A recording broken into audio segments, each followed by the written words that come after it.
Hello, and welcome back to the Penciled In Podcast, episode 5. With me, as always, is the wonderful Penciled In Nikki. Hello. I'm Penciled In Mike. Hello. And also our wonderful producer, Petter. The man, the myth, the legend, the legacy, Stardust, Cody Rhodes, champion, producer Petter. We got there, ladies and gentlemen. Woo! Woo! Sorry about that. And I'm not any relation to Penciled In. Penciled In Petter. You keep us sharp, man. You're the pencil sharpener. Is that like the cleaner for Kenny Omega? Yeah! So, no one else has ever been able to wrangle us. It's true. Last episode, you got us down to time. We've gone down well. I think we've done well in producer Petter's hard work keeping us on, and a lack of preparation as well from our end sometimes. Absolutely. Because if we prepare, we tend to go. We prepare to fail. Yeah. Mm. I know that's not Generally. the right phrase, but Yeah. That's perfect.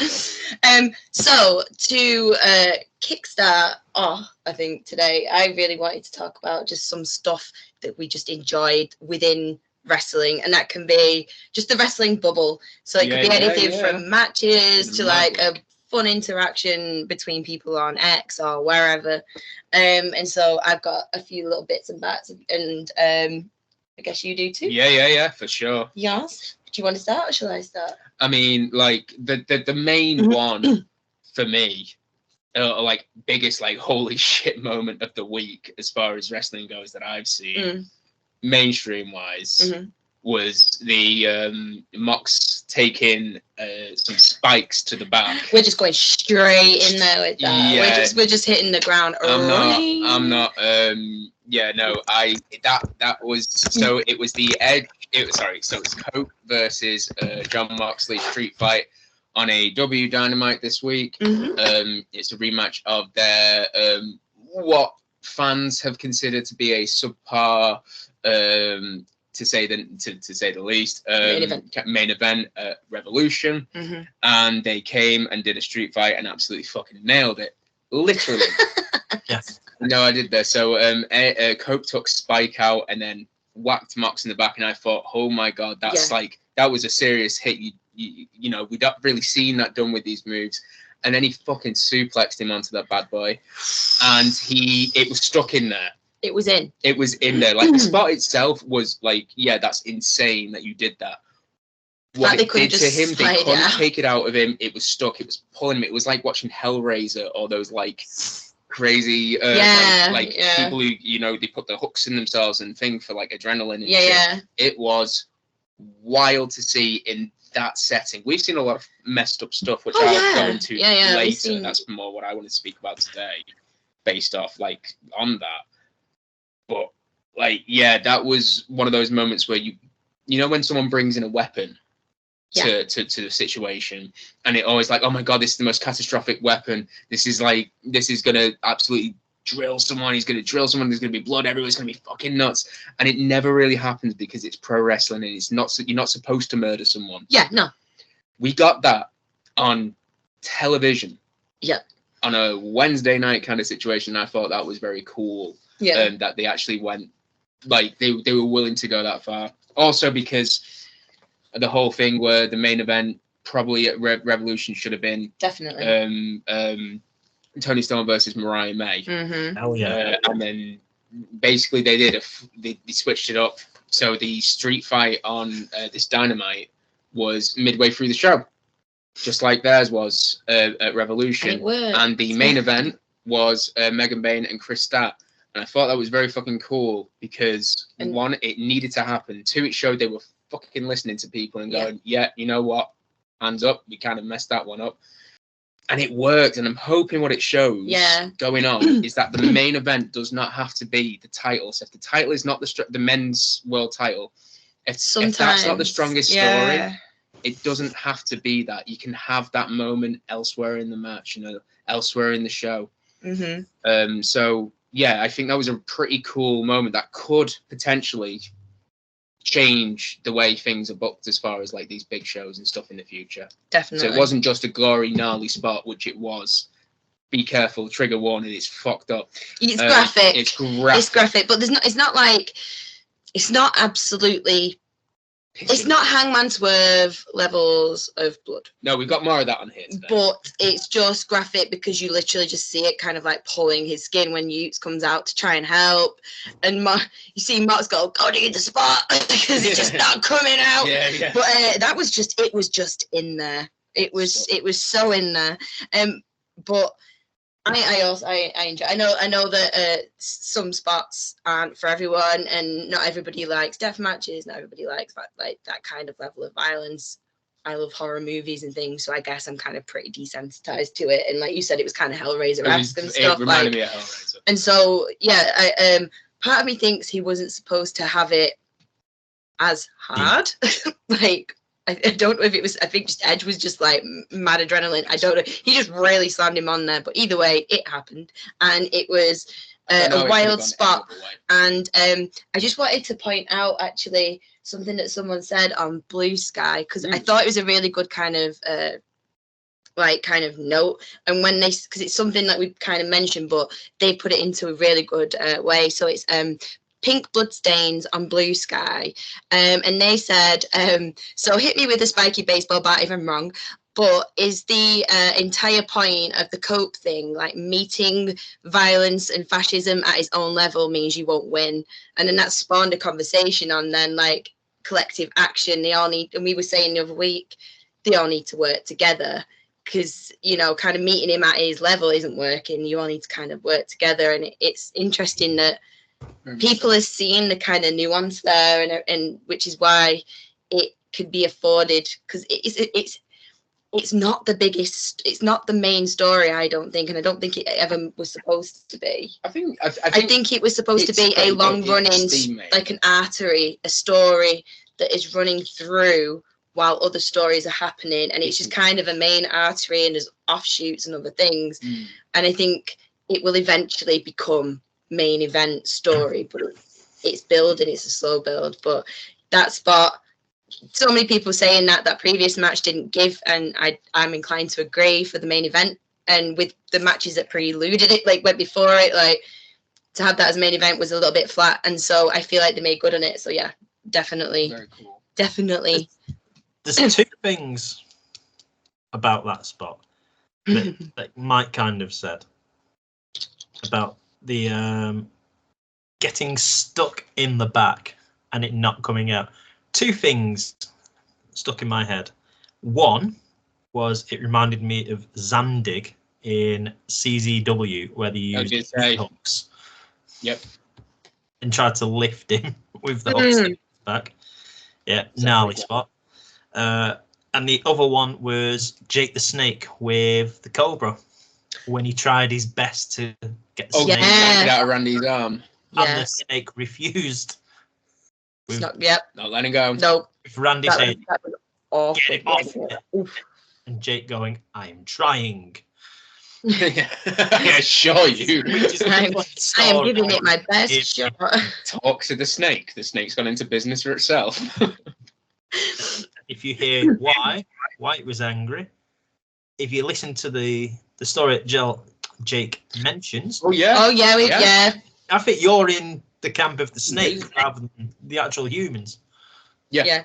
100%. Shouldn't really. I mean, that's a whole conversation about using live animals in environments like that.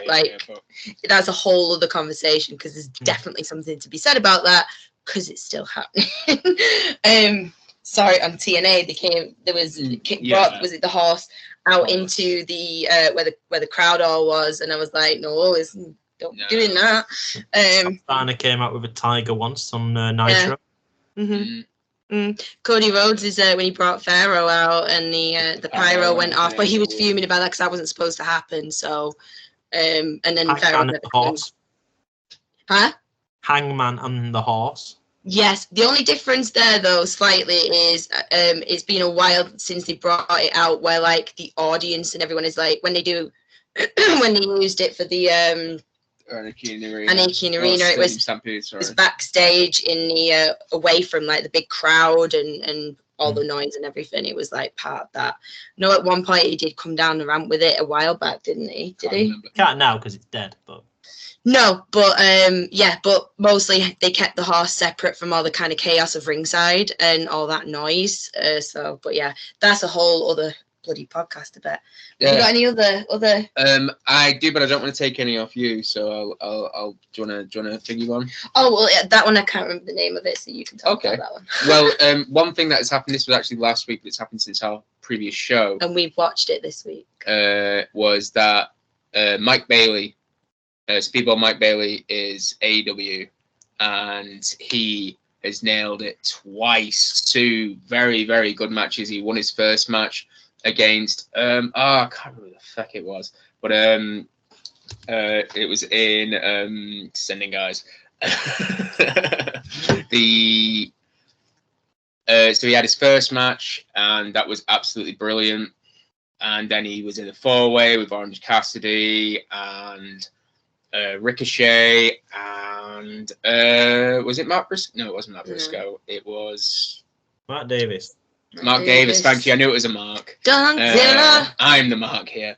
Yeah, Dunkzilla with that sensational booty and thighs. They had an absolute banger of a match as well, which was really good. That was a really, really fun match. This week's Dynamite was great. Actually, it really was. I really enjoyed it. Seeing Mike Bailey there is really cool, because we heard his name so often before we actually saw him. It was like Speedball Mike Bailey, you got to see him. Speedball Mike Tempest, I think he's like his favorite wrestler. Speedball Mike Bailey, we really appreciate his opinions. So when we finally saw him in GCW, the first match we saw him in, I can't remember what it was, but we fell in love with him.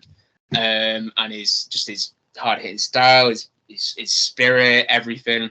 And he had a match with Megan Bayne, and we're like, holy fuck. Yeah. That was when we got over on Megan Bayne and fully over like holy shit, this guy. So to see him in there doing his thing and being signed in a great promotion is so cool. Yeah, and it's really lovely to see them back in AEW. Well, not back in, because I don't know. Did we see them on Ring of Honor a while back? I think I can't remember. But yeah, really, really, really excited to see what Speedball's going to do. Yeah. It's a shame he can't come out to Brass Monkey. Yeah.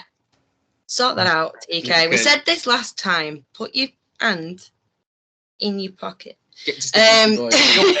Door up still. You still got a couple of plays you said, don't they? You've got 2 plays left. I don't know officially how many, so I don't want to say on here how many, because I'll have so many people going. Sorry, I won't.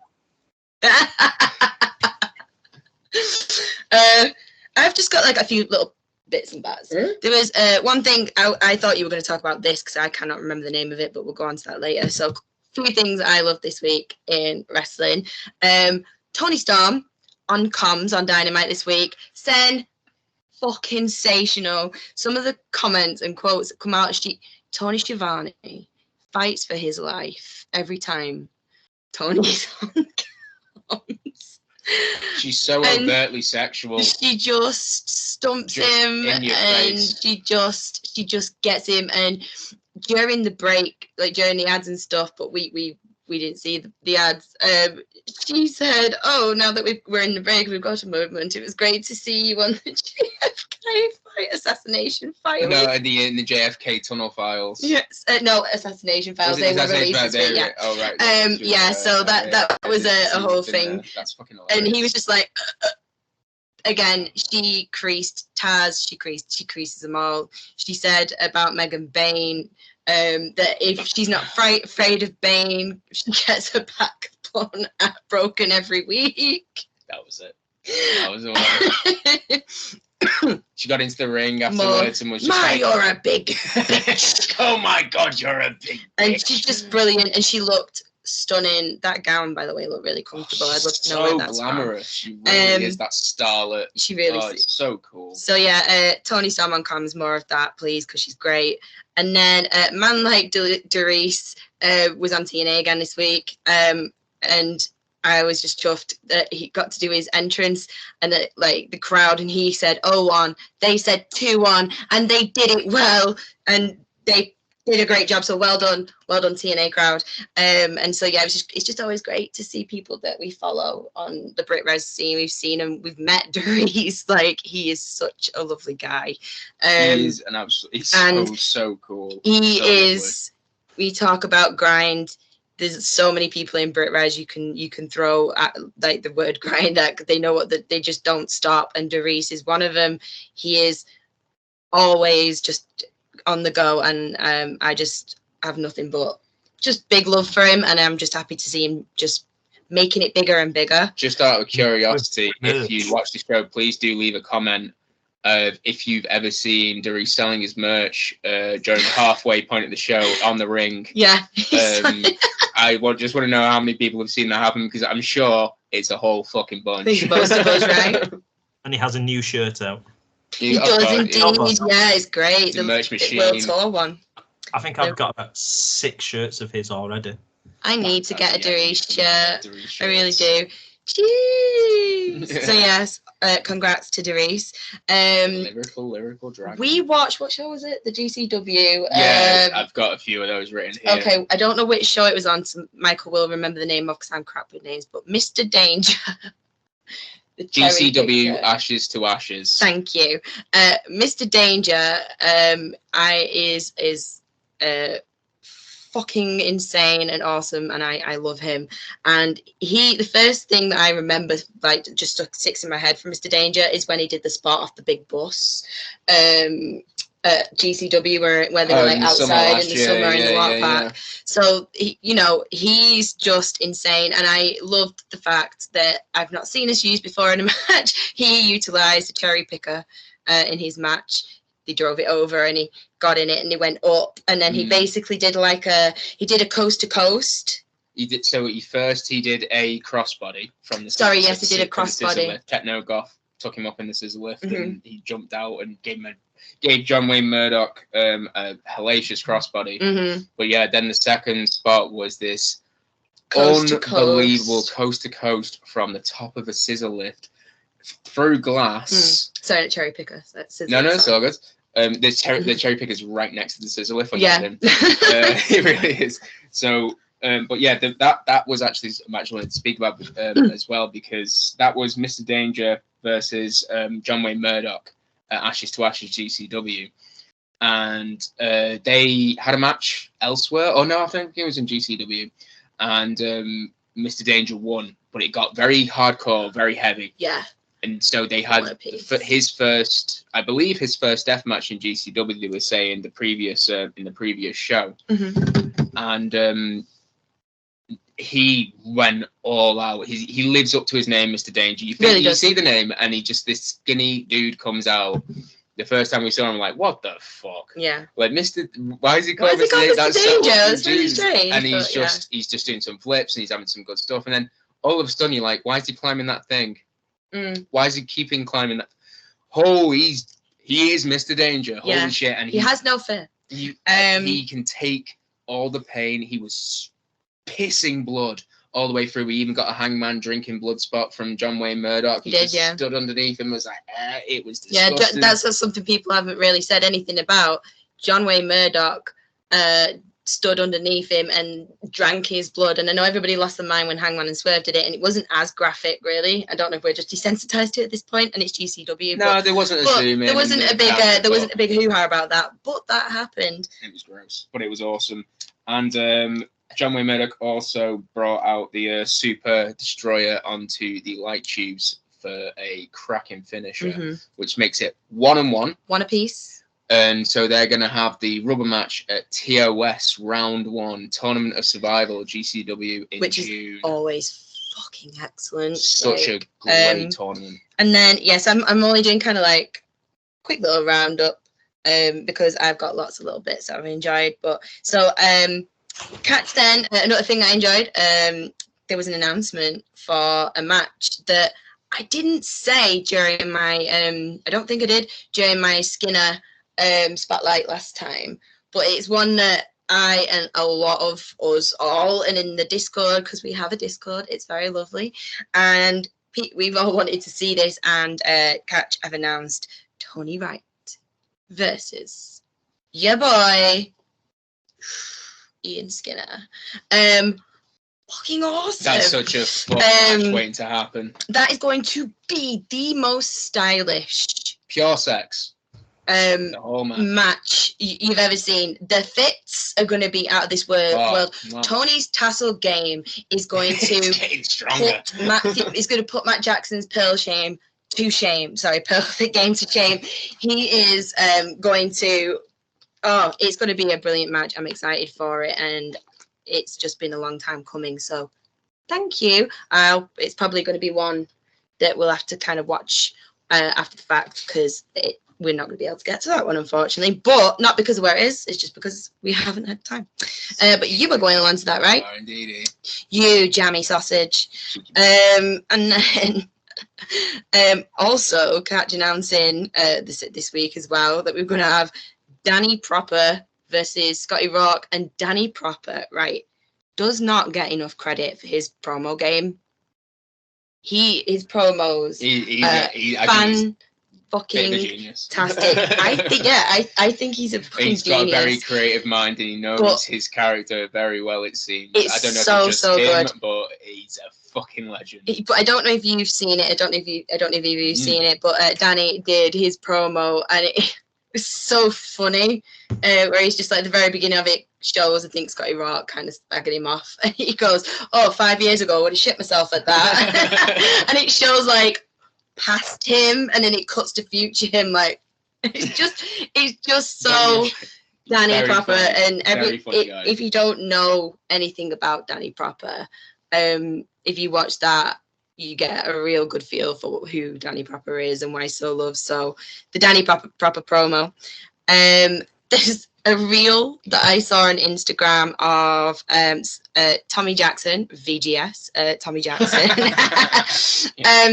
Against standing in the ring at Wrestle Carnival, I believe, with a young Joey Slade of Hellbound. And I don't know if anyone is aware of Joey Slade at the minute, but he's got a lot of confidence at the moment, and he's definitely kind of, you know, he's calling some fires. He's calling his shot a little bit, but he's also rubbing some people up a little bit, and I think he might have rubbed Tommy up the wrong way. But anyway, he's mouthing off, and very quickly he just takes a headbutt. Like Tommy Jackson's like, you're pushing it, and then just headbutts him, and Joey lands a foot. It's just really quick, it's really clean, and it just cracked me up. It was a clean headbutt as well. It was a good one. It was a really good headbutt. Nice and I said it in the comments, but Joey, keep your guard up, lads. Keep your guard up. You gotta keep your guard up. Hubris is gonna get you in trouble, man. If Alton has taught you anything, if you're gonna be running this, you gotta be ready with this, you know. So, but he'll be ready for that. Yeah, he will. And then another promo as well from the lovely NJ. Oh, don't know if you've seen it, but NJ has done a promo for Off the Page, and Off the Page needs more NJ, and he has challenge. He's part of our challenge. Oh yeah, he's challenging Max Brooker for that. Ooh, our boy's shooting his shot. Why not? And I'm just gonna go ahead and say yes, please, thank you. Sounds like a great match. Was that Tony Khan gift? The bucket. Make it happen. So hopefully he's, but he wants to talk about it, and I think he should talk about it. Incidentally, my next spotlight is going to be on AJ. I haven't been able to do it this week because I've not been able to write my notes, but I am going to be doing my next spotlight on AJ, I think. Yeah, that's queen. And then that's kind of the things that I enjoyed in wrestling. There's so many other random bits and bobs, like, for example, Lucy. If you follow just Lucy on X, she is forever getting herself into trouble with Serpentico and Nyla Rose. It's always fun to watch her get herself into so much trouble and just throw herself under the bus. So shout out to Lucy. You give me just so much joy. My weekly enjoyment and the the old hellscape there. I do enjoy the occasional, like, oh, they've been going on again, they're getting on at Lucy again. Yeah, they got Lucy again. Periodically, it's just like, oh, what's happened now? But I think that's everything for what I've enjoyed this week. And have you got any other bits to add? I mean, I've enjoyed. I mean, there's like we watch loads of wrestling all the time and stuff like that. I'm really looking forward to the coming months because I know there's a lot of Brit Wres that I'm going to be watching. So I'm really excited because I feel like the last kind of couple of weeks I've been very much in a deathmatch mood. Yeah, it's getting to that summer. It's getting to that week, nicer weather season when all the backyard wrestling and all that starts kicking off again. Yeah, and that's kind of been my week more than anything. Has been stuff like a lot of like stick matches in WWE wise. It was like we've been watching a lot of NXT takeovers, War Game stuff, and just going back. Lots of big crazy shit that I've been enjoying recently. Yeah. But I mean, I'll do it before we go into Pete's reviews, but just as a couple of the matches that were like I've really fucking enjoyed this week, ones that I think will stand the test of time for me. So the first one was at Crazy Fest, which was a Japanese show. Oh yes, and this was an all like deathmatch show. I think there might have been one match that wasn't a deathmatch or a hardcore match. They were all stick matches. They were all stick matches. Yeah, it was an absolute balmy show. And the main event was Jun Kasai, the Crazy Monkey, El Desperado, and Masashi Takada in a three-way. And Despy got bloody. Oh yeah. And it was honestly, hands down. Like I know I mentioned that spot before being so gnarly and stuff like that. That wasn't, in my opinion, intended to be as gnarly as it was. Everything they were doing was intended to be as gnarly as it fucking was. Oh yeah, they were using. It was all the tubes. It was all the glass. It was all the fucking. I feel like they're having so much fun with it as well. Like it was so done, all done with such glee. It was, and they were super creative with it. A lot of the ways that they were having these great move set pieces. You've got El Desperado, who's one of the best, like kind of super juniors, and he's one of the best in Japan. And he was having a great push last year until his injury. It's good to see him back, but to see him in that situation with someone like Jun Kasai, who we know is fucking terrifying. He's scary to look at, kind of dude. You look at him, you go, oh, you can only do one thing forever: scare people. Be in death matches. Yeah. But yeah, I know it's to scare people. Scare people. Go out there and scare people, Jun Kasai. He's gonna go on my next spooky scary wrestlers. Like I thought you already watched him. He was, but I'm going to do another one as well. Because I'm going to do like a deathmatch separate one. Fair enough. Yeah. So yeah, that was super cool. Which led us into kind of like the GCW stuff. Ashes to Ashes was a great show. Had a couple of really good death matches on there and some hardcore matches. Like say John Wayne Murdoch, Mr. Danger was a great one. Dr. Redacted and Hoodfoot was good. But it wasn't my favorite. Kind of a slow start at that one a little bit, but once Redacted got to kind of take control a little bit, it did start to kind of move along really nicely, and then it wound up being a really, really good overall match. Yeah, and I think every time I see Redacted, because he's been like over the last year someone that we've kind of come to see and know and over with. He's such a good deathmatch guy, because when you look at him, when he's doing stuff, it looks like he isn't thinking about what he's doing at all. As in, like it's just like the second nature. It's like he's like, this goes here now, and then I'm just gonna baff you with that, and then he looks. It just looks so deliberate. Yeah. While simultaneously so chaotic, and it's got this like I was saying to you the other night. It reminds me of Wes Anderson movies. When like they're walking and it's just like this goes here. And everything's very particular and cut. Everything's got a place. And for some reason, despite the chaos, despite all the blood, despite the fact that he's running, ow fuck! You know what I mean? And he's covered head to toe in blood, and he always wears white orderly thing. He wears scrubs. That's it. He still seems to have this strange, like almost like control. Whilst almost seemingly completely out of it. So really like Dr. Redacted. He's getting over with me big time. And the last one I will say is Matt Tremont versus Beastman, the ultra-violent champ, Matrimon That in was GCW. good. That was a good one. That was had fun. what I can only describe as a meaty boy death match. Yes. Because it's two very big fucking dudes. Yeah. And the match was a whole, for me, other than being very bloody, very hard hitting, there was a really cool spot when he's got pins on a like paddleboard, and he Beastman bashed it on fucking Matrimon's head, and they all just stuck in his head. So just a big old head full of tacks. Pins, yeah. They didn't come out for a while. In fact, I don't think they came out. A lot of them stayed in there for the rest. He would of the have had to have had those removed afterwards by someone backstage. Yeah, for sure. It was a very heavy hitting one. But these guys are big, like, and like, I don't want to say anything about their gas tanks because I don't know. But it was a testament that they went as long as they did. Yeah.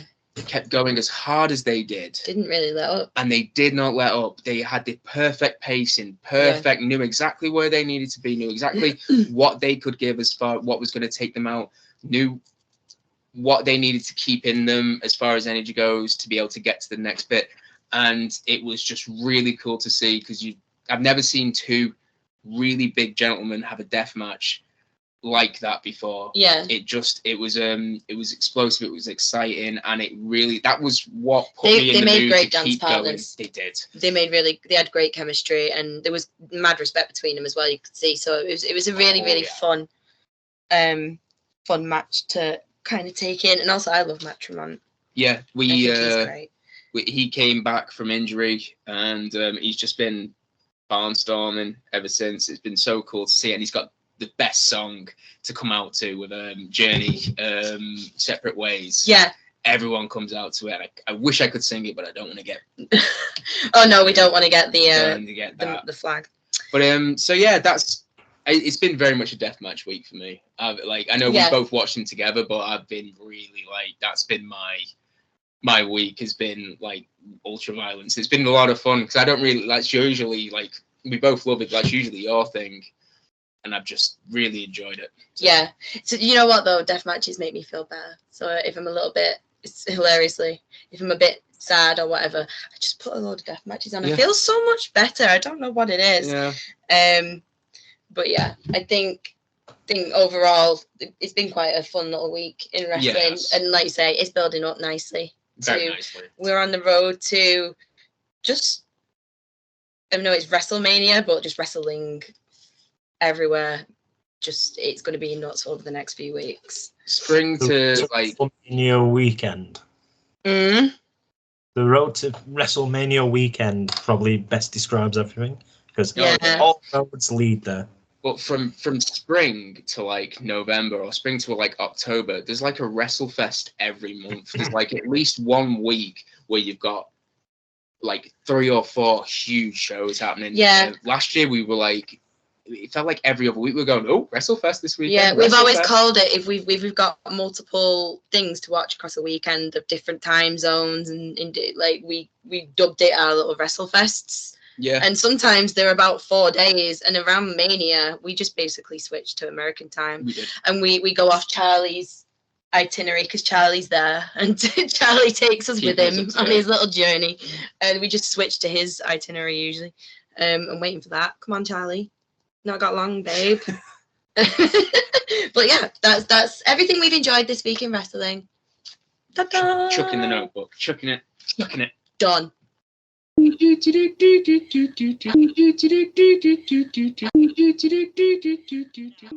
time for my bit of the show, my own personal corner. Because that means the world, Peter. It's because it's where I prefer corners. So this is Petter's Review Corner, as we'll call it, unofficially. I was just gonna do a little melody there, little ditty. Yeah. I will clip this and then just use it moving forward as a little ditty when I do it. And don't think I won't. So you're gonna find a way to play that on the guitar and record it. So I saw 3 shows, but I will only talk about 2 because that is how I roll. Cool. So Friday evening saw me taking the trip to my beloved Bridge Pro Wrestling in Stourbridge.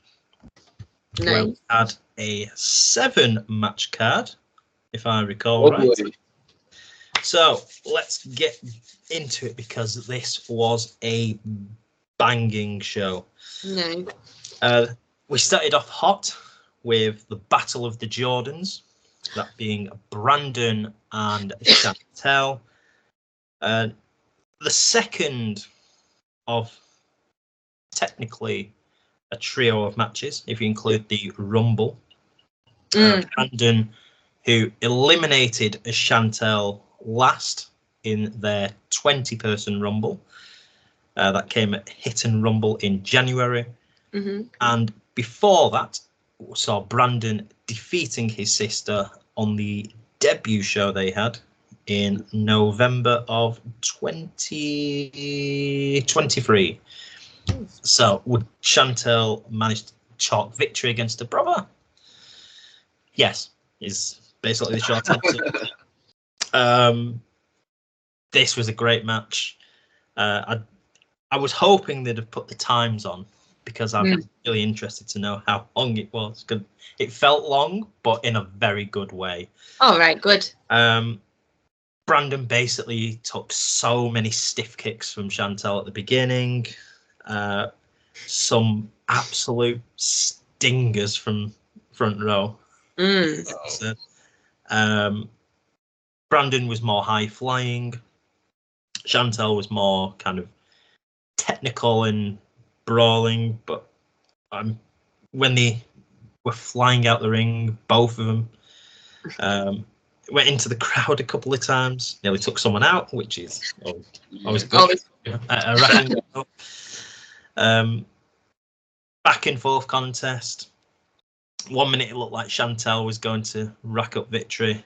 Yeah. Then Brandon came back. Looked like he was going to take victory. It's rare you actually get a match where you think it's going to go either way. You think, oh, well, we all know this will happen, and then they'll win. And then it kind of twists, and it's the other way. In the end, it took a kick, I believe, to the head, because it's what I've wrote, by Chantel. So Chantel wins, beating her brother, and makes the head-to-head series 1 apiece. So no doubt we'll get a rubber match eventually. Yeah. Match number 2 saw Hyperactive, that being Sapphire Reed and Anita Vaughn, as they took on originally planned to be Natalie Sykes and Holly Barlow. I remember you sending us a thing for that. But Barlow, unfortunately, was missing. I think it was possibly an injury. I've not seen anything to dismiss that or anything, but it seems more likely. So we got Lizzie Evo on the card. Nice. Came out with a slight cheer, slight boo. No one knew. Sort of like, if she was teaming with Sykes, it made more sense for her to be a heel. Yeah. She came out a bit smiling, and I thought, oh, we're gonna get good Lizzie. I want bad Lizzie. And thank God we did. She got the microphone, ran the crowd down. Lovely. And I'm no substitute for anyone. I'm Lizzie Evo. I'm this.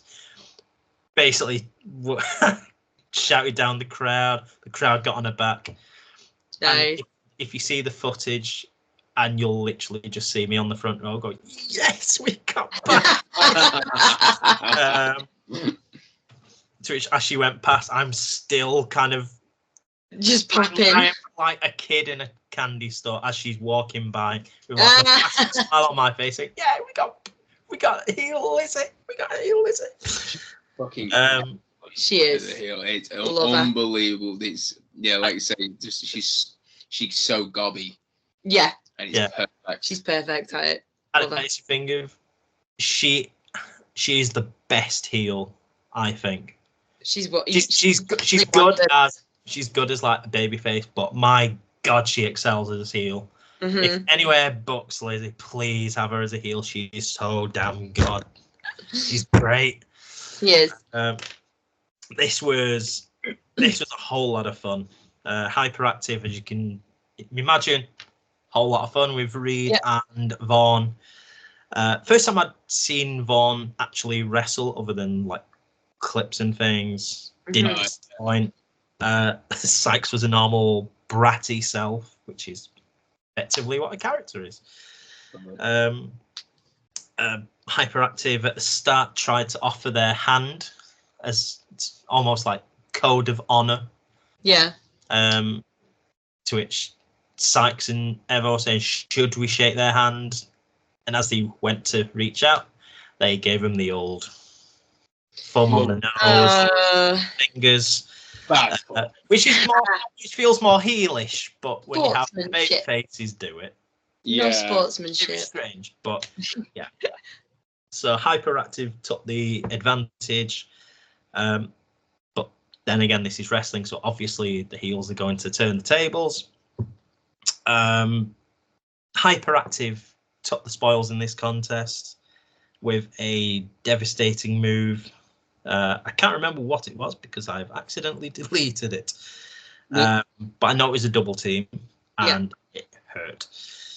And I think it might have been on Sykes, if I recall right.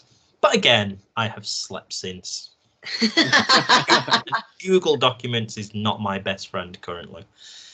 I would love to see Hyperactive live. Yeah. Like since we saw Anita Vaughn in the Carrot was, and then so impressive. Sapphire Reed is fucking excellent. So yeah, would love to see those two live together. I bet they're a cracking team. And I bet, and the name as well is perfect. Hyperactive. Yeah. Oh my god. And I did buy a Hyperactive shirt while I was there. Nice. Lovely. Nice. Supporting the wrestlers. So, and there wasn't an announcement this week from Bridge Pro. Sapphire Reed will be back on May 23rd.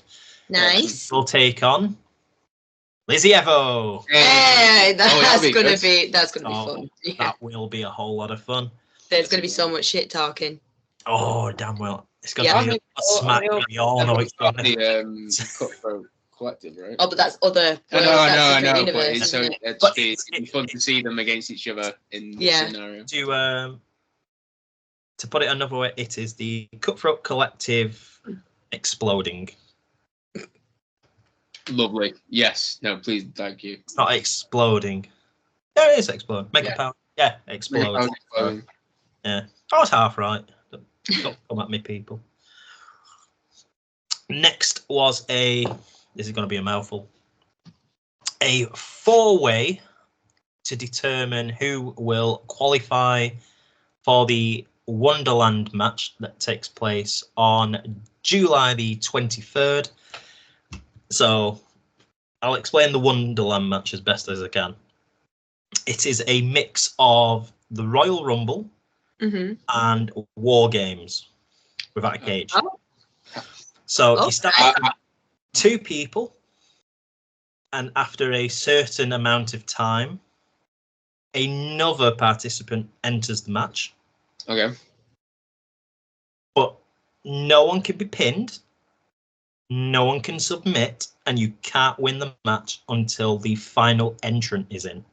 Because when the match starts. Like War Games, that's when it starts. And I believe, to which I say this now, and then give me 2 days time, I'll go, oh, you idiot, I'm wrong. Because I did that last time. But effectively, they're going to do qualifying matches to see who's going to be in the Wonderland match, which so far is Brandon Jordan, who won the Rumble. Yep. And participant number 2 was the winner from this upcoming match. Okay. Which saw the People's Captain Steve Valentino, the Speed Demon Edgar Adams, the future Zach Walker, and making his official debut, considering if you don't include his one at Hit and Rumble, back by popular demand, as he says, Joe Blazer. Nice. Who welcomed, who came to the ring and did his traditional welcome. I'm happy to be here in Birmingham. Oh. You're in Stourbridge, Joe, but I understand why you could possibly get that wrong. So this was, again, a chaotic match. Yeah. Blazer and Valentino have a bit of a rivalry going that stems from the January show at Hit and Rumble. Adams and Walker are just two of like the young stars they've got that have coming up and wrestle in the Midland scene. Walker is, I want to say he's like 16 or 17. I know he's only young, but he's just like Edgar Adams, quick but very high flying. So the match itself, Blazer just being a tool, being like a proper kind of heel, annoying everyone. Not that Joe would ever do such a thing. I would never expect yourself. No. He's a sweet angel. No. Of course he is. Yeah. So we had Valentino attempting to do I think he went to do a running kind of into the body. I can't think of the word now. The word fail me. Like spear? Yeah. But tackle kind of. Yeah, that one. Yeah. Words fail me at the moment. But he went to do it and he went crashing into the ring post and he crashed into it. It's not one of those where you see him kind of pull back and he try and catch it. He just took the whole thing. Ate that. Wow. And fell right in front of us. And even, when they say it's not ballet, you could see that hurt like hell. Yeah. Bless him. To which we then had, for a time, Walker and Adams having a bit of like a one-on-one contest. They went to do a suplex off the top rope. Didn't happen. But then Blazer spotted a chance, so he went to try and hit both of them. Valentino, I've got a great angle of him kind of standing up in front of me on the video. It's one of those you could cut round and make like a green screen thing. Yeah. But he kind of slowly turns his head round and says, I can do something here. So he jumps into the ring and nails kind of like a triple power bomb. Fuck yeah. So I think it was Adams, Walker, but you had Blazer and Adams on the middle rope. So it's like the traditional triple power bomb you get off the top rope. Yeah. I wouldn't want to have took it anyway. No, they always look so brutal. Oh, fuck yeah. Yeah. So Valentino started beating up, I believe it was Walker, hit him with his move. I didn't see what happened because the cameraman got in front of me. Oh, no. Those pesky cameramen. I was going to say, was it Ant? No, unfortunately. So I didn't see exactly what happened, but Blazer came running in like a thief in the night to shove Valentino out, grab the victory, as all heels do. Blazer started celebrating in front of Valentino, who chased him around the ring to the back. So Joe Blazer becomes the second entrant in the Wonderland match. Nice. I respect it. I respect it, Joe. I'm going to come to this match at the end because it deserves more than a quick read through. We had the Progress Proteus Championship. Of course, yeah. Who is the current holder against Alexis Falcon, who is stronger than Yorkshire Tea, as we found out. Absolutely. Fuck yeah. And we had a special guest referee for the match. Oh. Didn't know. Backed by popular demand. Joe Blazer, of course. Oh my god. Yes, Joe, I love it.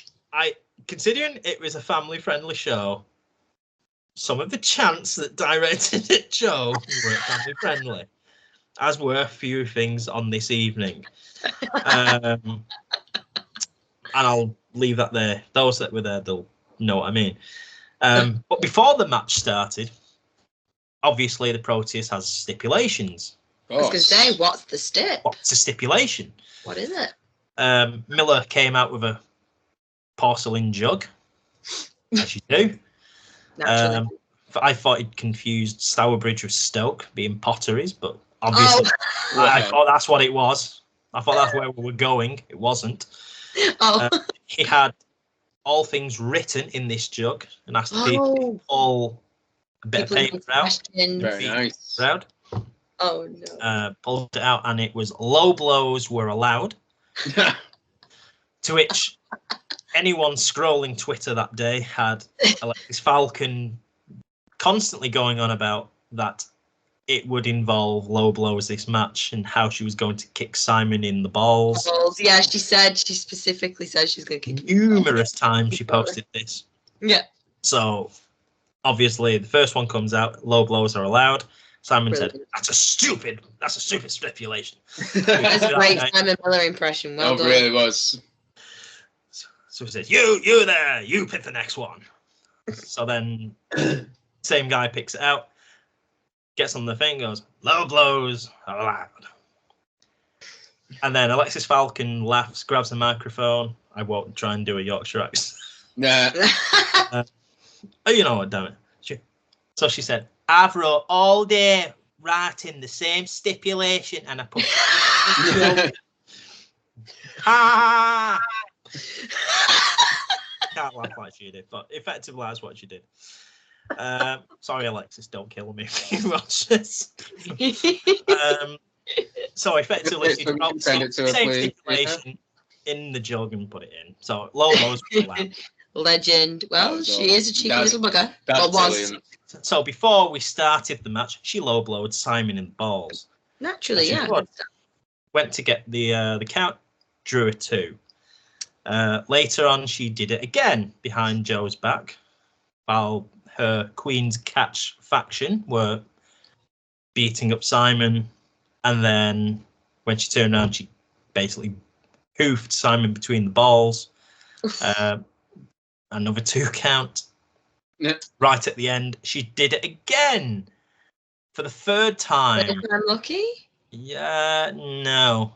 But the phrase from the old Up and Under film, where Griffiths Jones has the immortal lines, "Don't rub 'em, son, count 'em," definitely really applied on this because he got kicked so many times. 3, to be exact. Did not work, despite the 3rd kick and Joe counting as quick as he possibly could. Still only got. Shit. I was going to do it again. I'm thinking, do not do it.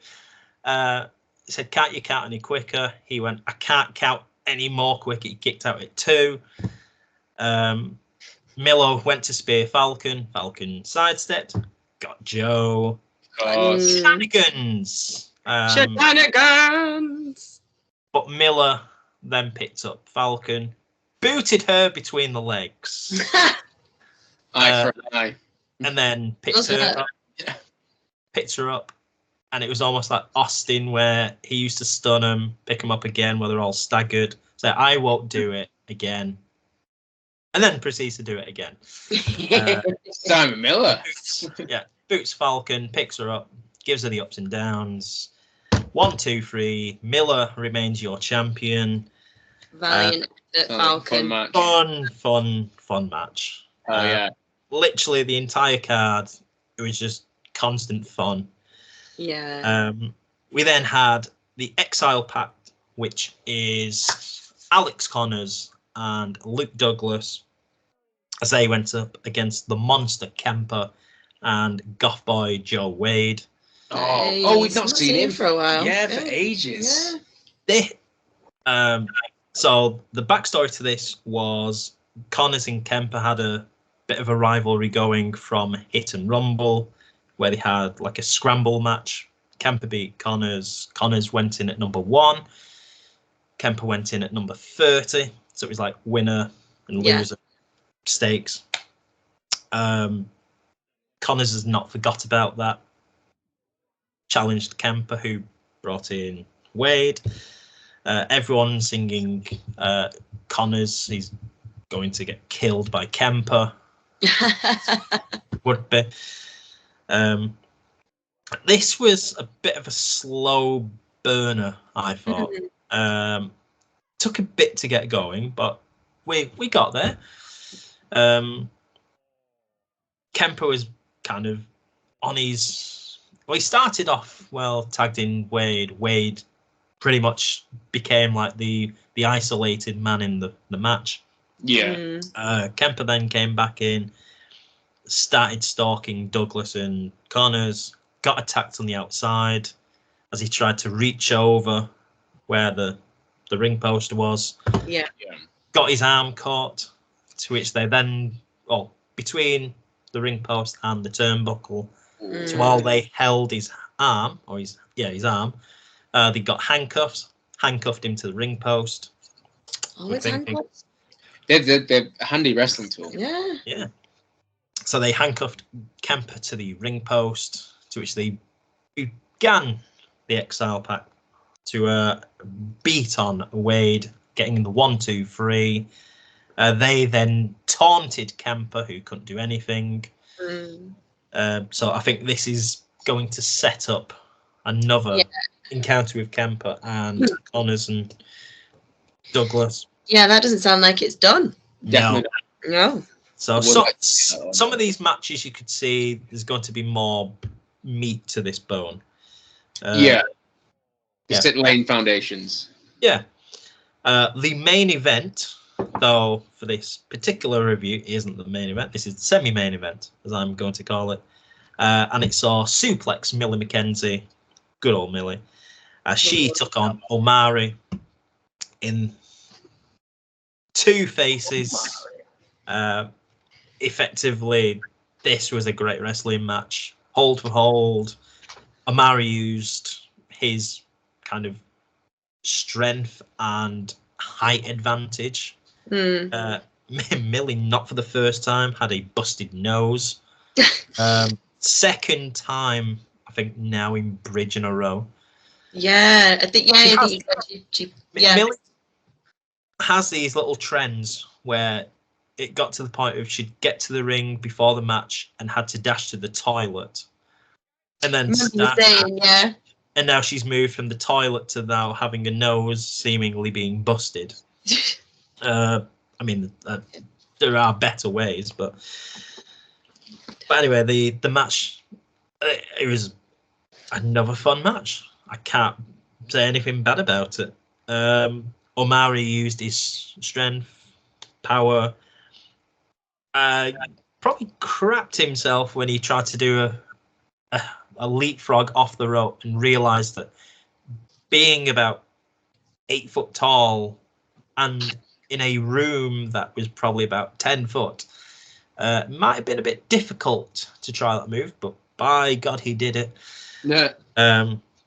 Jumping on the rope and on the back of Millie, kind of like stomping on the back of her, she's head down. Millie would pick up the win, reversing a move into a cradle pin. So Millie wins. Millie came back, done the whole kind of like clap-a-mari, as a good face would do. Yeah. But I hope Omari comes back because he was great. Nice. Which now brings to the real main event of the show. Yeah. Which was the no-holds-barred match between TJ Sky and Samuel Hughes. Yes. An epic match, which I think you have both seen from the reel that I've put out. Mm-hmm. Yeah. There's so much to go through on this that I couldn't possibly explain it all. Is it one of those you got to watch? Oh, you damn well. Yeah. Yeah. When it gets posted, I implore you to watch it, because I've actually put this arguably is my top match of this year. Wow. Oh, That's how good it was. Across the board. That I've seen live. Yeah. That's normally how I. yeah. Things. So the little backstory to it. TJ Sky's friend Lila Kyle was involved in a kind of like Survivor Series elimination tag match a couple of months ago. All TJ Sky's team got eliminated. She got eliminated, which the next show saw Kyle having a match, getting pile driven into the mat by the Queen's Catch. This was, I could be wrong, but I think it may have been her birthday. So they'd been, oh no, sorry, I tell a lie. So when it was her birthday, they'd originally gone to like beat her up. TJ Sky made the save. Then we had this Survivor Series elimination match that saw, I think it was Sky on his own or Lyle on her own. Effectively, they lost that match anyway. But then Lila got dropped on her head in a pile driver by the Queen's Catch. Samuel Hughes was seen as the advocate, so to speak, for it. So Sky wanted revenge for his partner being injured. Mm-hmm. So, of course, he asked for a no-holds-barred match. Nice. Okay, get some real violence. Bloody banged this match. I think I went mad when I was sending you WhatsApps over it saying, this match was great. You were popping big time. Yeah, you loved it. I'm trying to remember things now because there's so much I probably pushed some out my brain. But we had bins being involved. We had chair shots. Lovely. A chair shot from TJ to Hughes, who Sky basically beat. I nearly said one word there. Beat the crap out of Hughes for the first good quarter of the match. Hughes then managed to like get a regroup, take it to Sky, where he used like a belt. What else did we have? We had ladders involved where Sky got backdropped onto him. Sky then power bombed Hughes into the ladders that were set up in the corner. Nice. We had Sky also using a bin lid on Hughes and offering him to get a facial with it, which he bloody well did. We had a table brought out which didn't get used till later on, but we will that. Okay. So just as it looked like Sky was going on course to win this match, of course shenanigans are going to involve when you've got Hughes and the Queen's Catch. So we had the Queen's Catch get involved. We had Sky being dropped on his head in almost like, I think it's, I'm trying to remember what Cassidy's move is. One where you have him on your back in almost like Deadeye. Like, Beach Break. Yeah, Beach Break. Or Adam Deadeye by Page. Yeah. Whichever you prefer. Whichever floats your wrestling boat. Well, the Deadeye feels more like because he puts his knees backwards, so it's almost like a reverse, like tombstone kind of pile driver situation. And whereas the Beach Break, Cassidy lands with his legs forward, more like a kind of as if he's stunning someone. Well, head down. But as bad as it was, he then took it on 4 steel chairs that were set up. Oh, that sounds like it sucks. And it looked like he just about got the chair, which when you watch it, you're thinking, actually, that doesn't seem as bad as it could have been. Oh, yeah. It has to be said, as he went to do it, he did lose his balance and Hughes fell off the chair, but was helped back on. Yeah. So seeing a couple of people like moan saying, "Oh, it wasn't as impressive because he had to get help." I would much rather that than someone get injured. Yeah. You do it. It sounds stupid considering saying someone got dropped in the head on a steel chair than a mat. Yeah. Okay. Yeah. Did not take away. You can't please everyone, can you? Yeah, man. But then we had Ryan Parrott, who is the owner of Bridge Pro, interjecting himself in the match with Adams and Walker, who took out the Queen's catch. So we finished with a 1-on-1. A table got introduced to the match, as you would expect. So we had TJ Sky power bombing Samuel Hughes through the table. Nice. To which this match was just crazy, where you literally could just say, "Oh, that's going to be the finish," and it wasn't. Yeah. That's going to be the finish, and it wasn't. Yeah. You just don't know where it's going to go. But it wasn't one of those where it happens. You go, "Okay, this is silly now.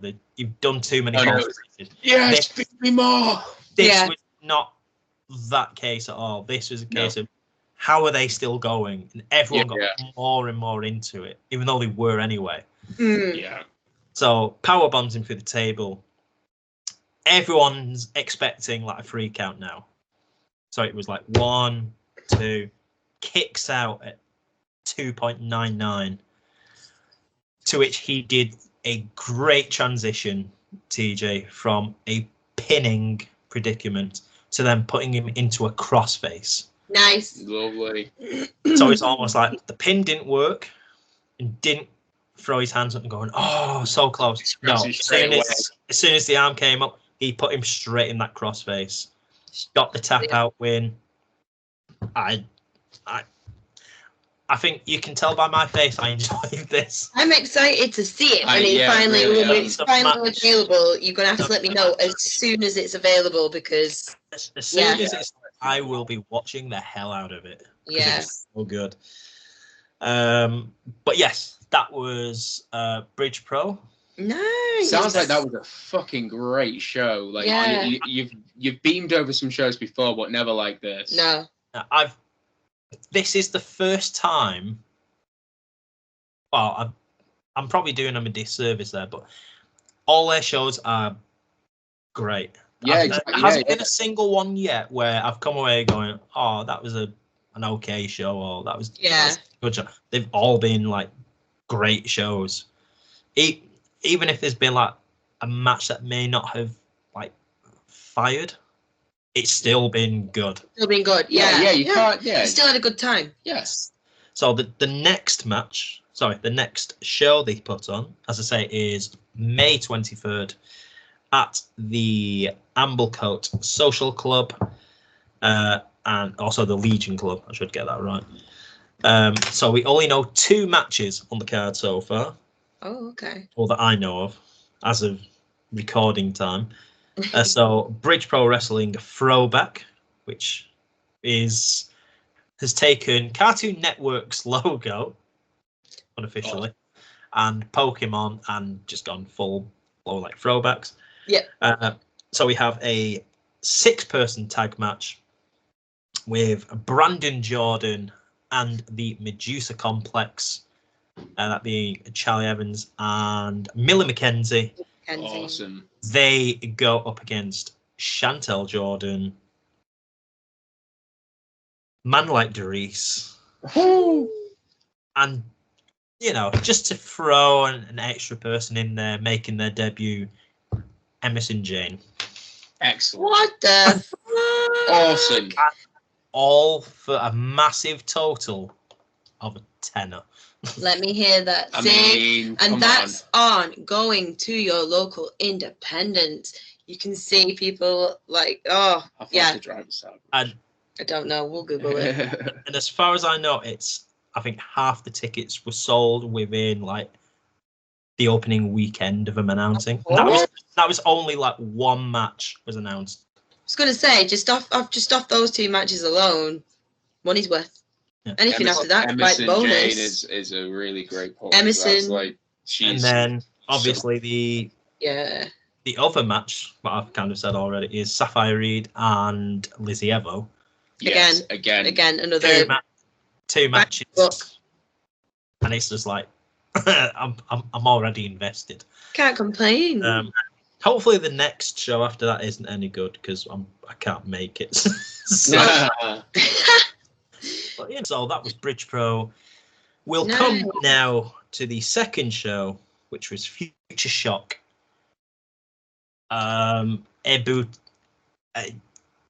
It's a Roman thing. Ete Bute, whatever. I can't think what the Latin is. Eddie's Booty. Eddie's Booty. Yes, that one. Yeah. Futureshock, Eddie's Booty. Eddie's Booty. Eddie's Booty, as we like to call it. Cause it's... Yeah, you know. So the opening match saw the Women's Championship being defended by Lily Winter against Eve Bateman. Eve Bateman. That's a new name for us. Yeah. Right.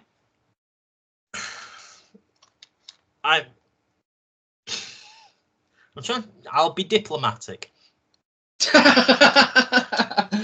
Yes, please do. I am normally, as most people know, I am very high on Futureshock. Yes. They do at times get things quite wrong. Oh, yeah. Having Eve Bateman against Lily Winter, not a problem with it. They are 2 good wrestlers. Yeah. Having Eve Bateman, who has just freshly come out of, I think it's HMS Wakefield prison, in character, I should stress. Oh, right. I was going to go. I should stress. Because she is currently on parole, as they say. Right. She's always been a heel. Oh, okay. So the last show, she faced Winter in a non-title match, and I think she she lost, but then as a kind of proving ground match, so to speak, got given a title shot. Didn't particularly understand that, but having a heel and heel dynamic as the first show, the first match on the card. Oh yeah. Did not. If this had been the second or third match, not a problem. Yeah. Oh, just the heel place. and heel, Fair. and a crowd that did not know who to cheer for. Yeah. Did not help. Yeah. The match You want itself, to be like immediately driven into like a big, whoa, let's go kind of thing, but that's confusing if you don't know who to cheer for. It took more than half the match before people realised, oh right, Eve's the goodie in this. Right. Yeah. Yeah, okay, yeah. Because no one knew who to cheer, and sort of like even, I mean, in fairness, the crowd was dead first half. It was a graveyard, which didn't help anyone at all. But yeah, as it got going, the crowd was still dead. Winter tried twice to hit her version of like the skull crushing finale. I'm trying to remember what the move's got. It's not the cold shoulder, because that's more like the TKO. Yeah. Kind of do that. But in the end, the third attempt, she managed to hit it, retains her women's title. Lovely. What's for Winter? I don't know. Bateman, good performance. Match was serviceable. Just the crowd was dead, and it just seemed weird placement. Because normally you start off with like not a hot match, but you start off with like a high energy one. Familiar faces. Yeah. Yeah. I mean, I have seen them put like the women's match on first, and it has like kicked off. But when you've got heel and heel, it's not going to work first match. You need a heel and a baby face. Yeah. But that's just me. We then had Chris Ridgway's open challenge, which was answered by Gorgon from the Horde. Again, a lack of crowd participation hurt this. Ridgway did everything he could to make it as kind of hard hitting and everything on Gorgon. Gorgon tried to be sympathetic. You can't be sympathetic when you're a bad guy. I'm sorry.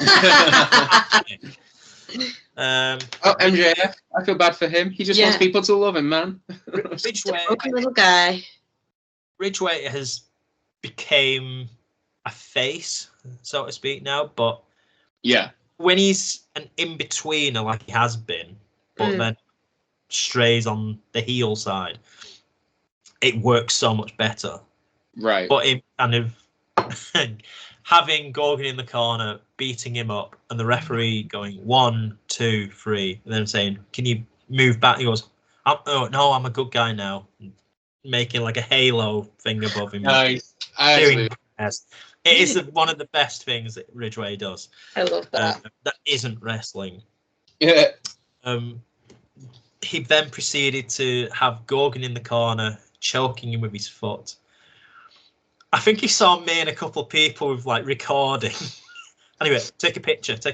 So he'd pose in the ropes while he's going full kind of like paint me like one of your French ladies in the ropes while Gorgon's kind of being choked out.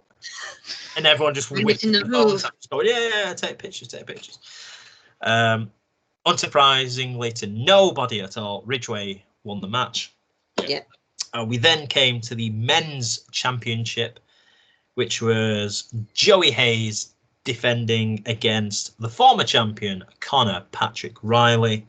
Right on. This, Jack and me spoke about this. We both wanted Riley to win, even though he's a heel, because I think he needs the title more than Hayes does, because he's a great heel, like a young one. I rate CP Riley.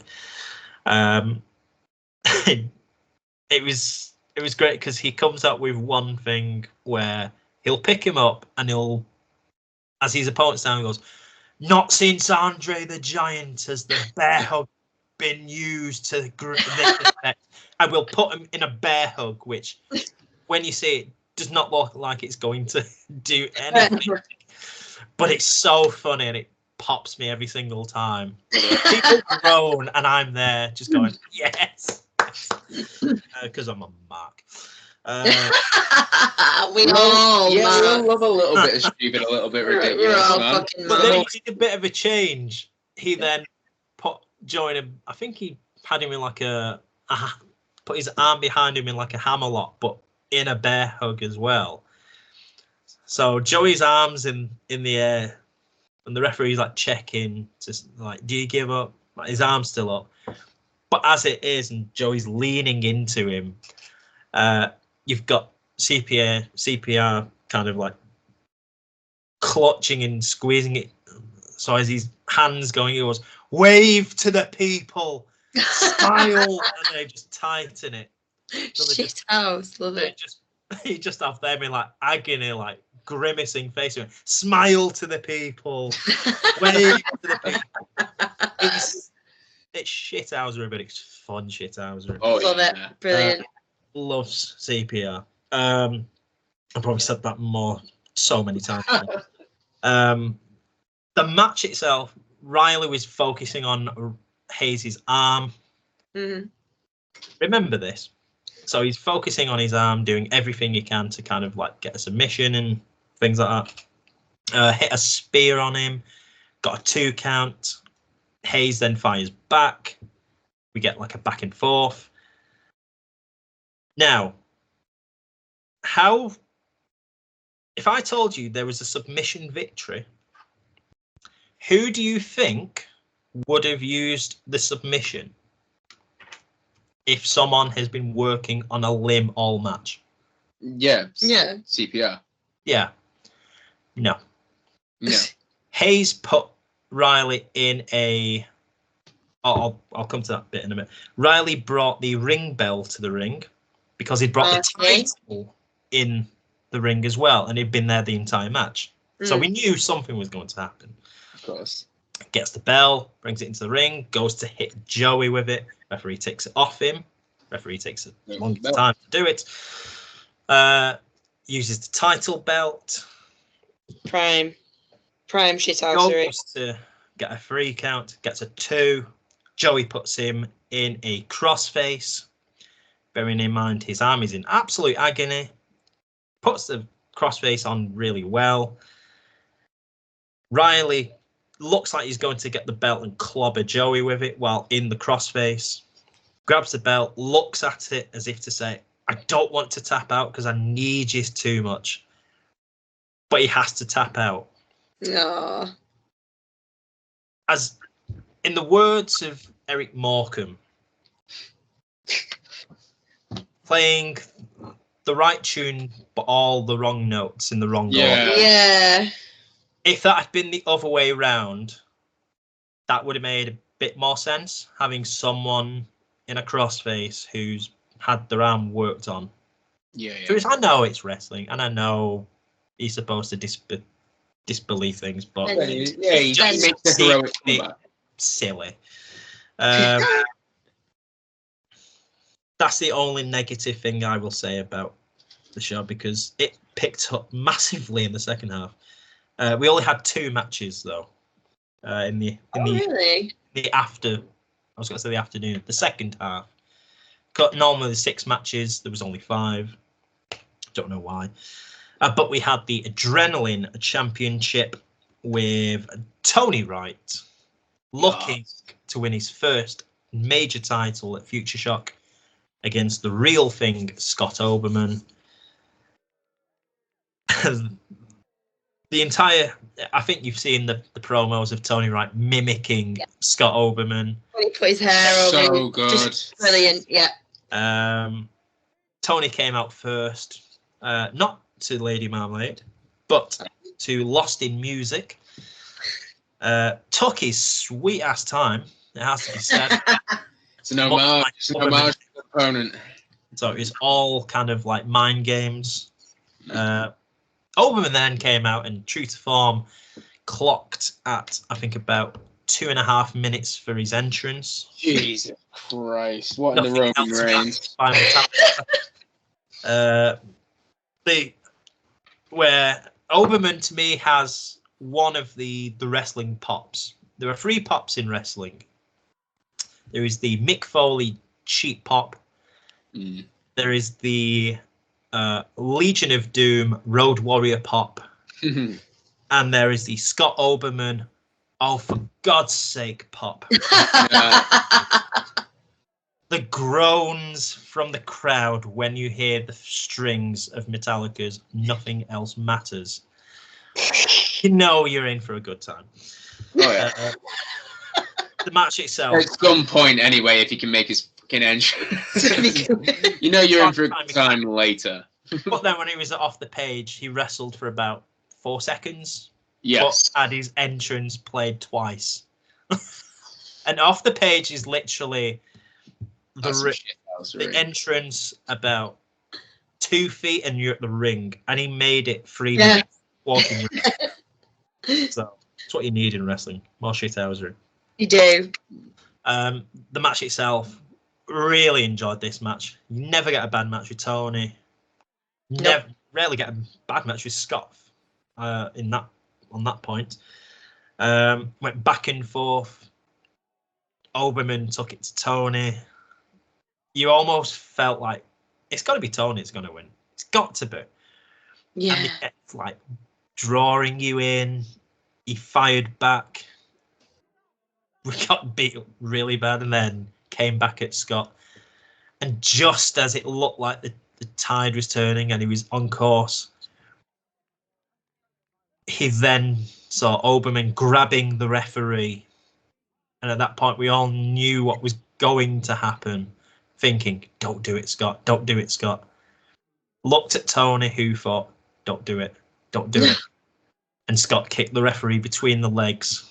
Oh, side as Tony had just got hot in the match.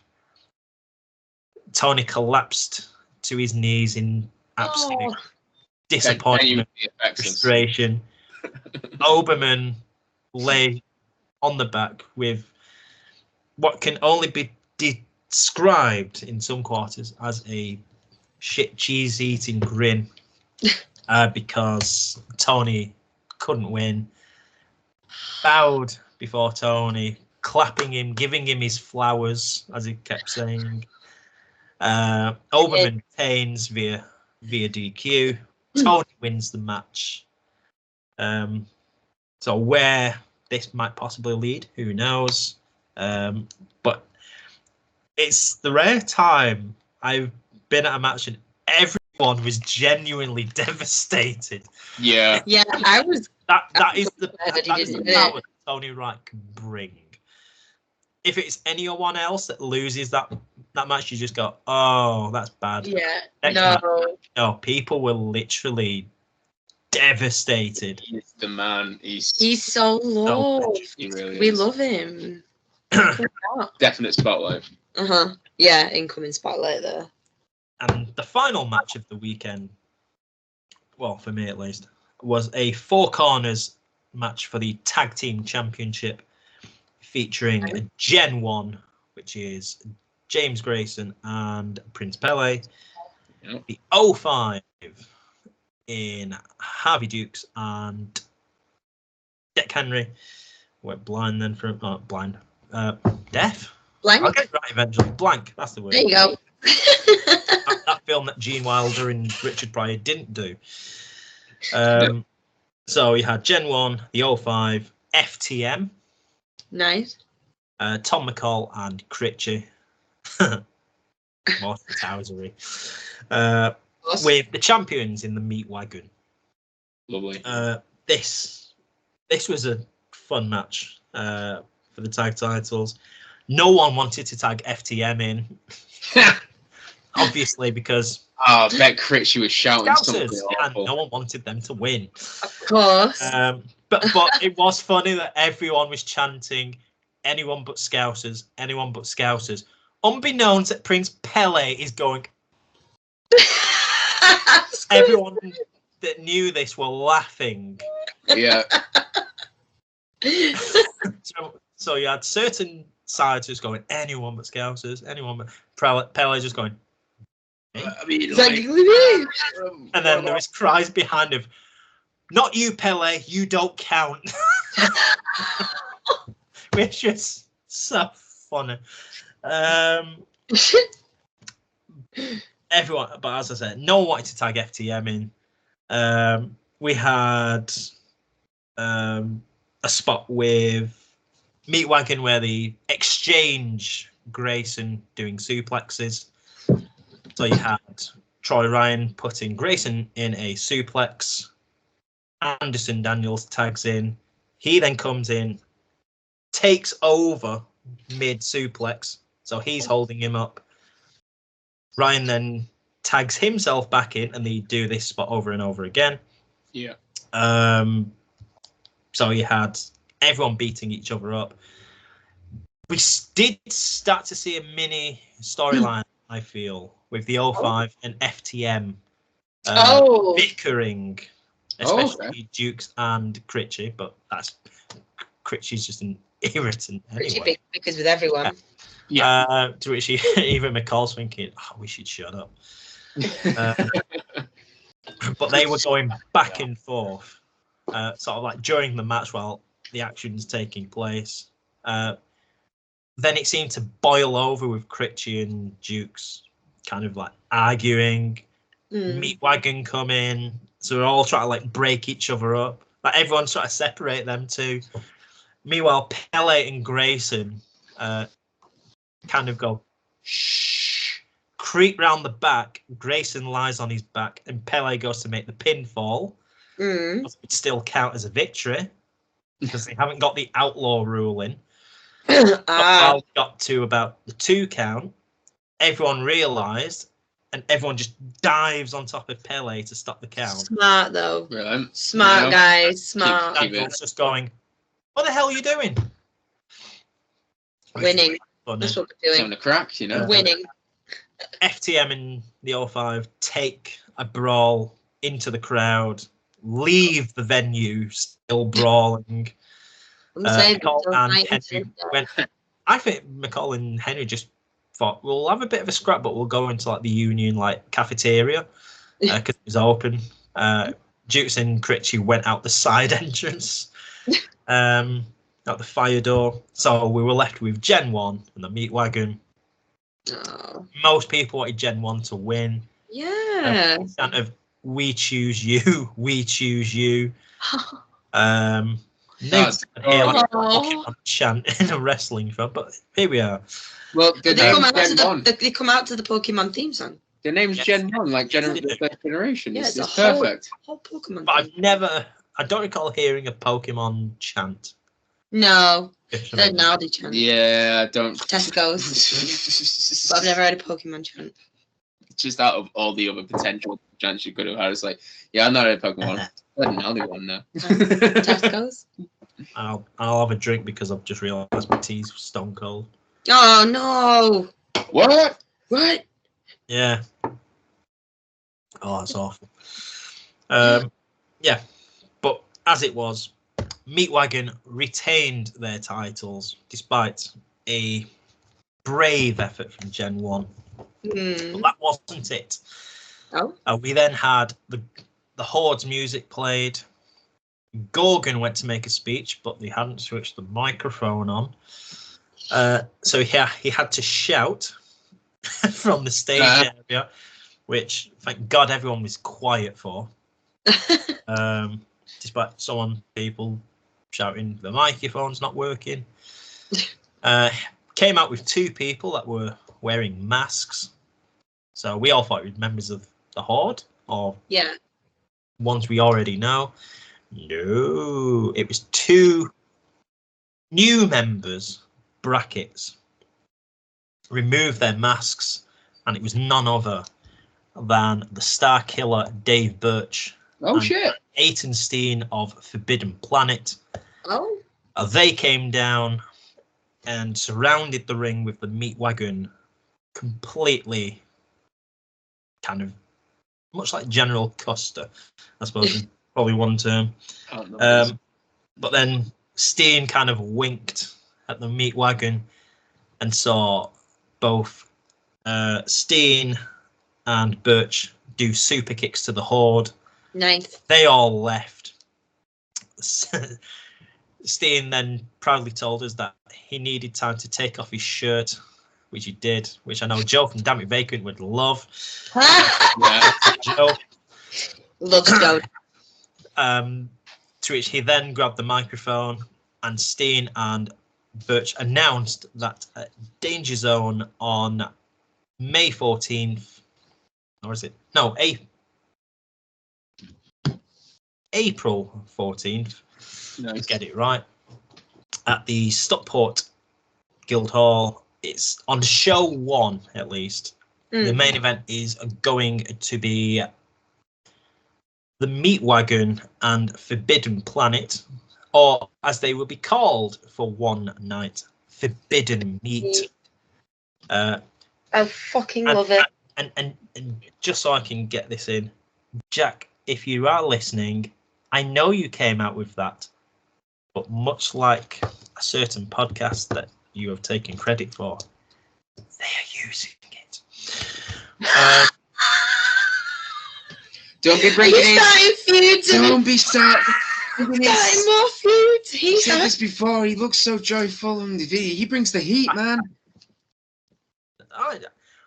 Jack, am I telling lies? God damn. Oh, you little firecracker. Simmer down, Bobby Fish. But yes, Forbidden Meat will take on the Horde in an 8-man tag. When other matches we know is on, I was going to say night 2. Cool. On show 2, the main event is Big Deck McCarthy. Awesome. Nice. Or the new head coach of Futureshock. Yeah. As he takes on, I don't know if he's still at TNA. I think he is. Steve Macklin. Steve Macklin rings a bell. So he will be going up against Deck McCarthy. So that will be, I know Miles is extremely happy. Yeah. I told him that, and I think I did tell him, but I don't think he actually listened. Because he then sent me about 3 screenshots saying, "You never told me this. You never told me this." I did. And I haven't got tickets yet, but I will. So that was Futureshock. Their next one, I believe, is, while I try and waste a bit of time, is their special show at the Fairfield Social Club. Oh, yeah, that 70s show one. Yeah, it is that, not 70s show, because that'd be copyright. It's that wrestling show. Yeah, different enough. The only match we have so far, we're going to see 2 debuts, apparently. Oh, Cool. So we have, let me see if I can get their names right. It is someone called, he's got a nice afro. He's called Chris Ridgway. Oh, I've seen the picture. Yeah. And the other person making their debut looks a bit like John Travolta. I believe he's called, I think he's called Tony Wright. Yeah, that rings a bell, yeah.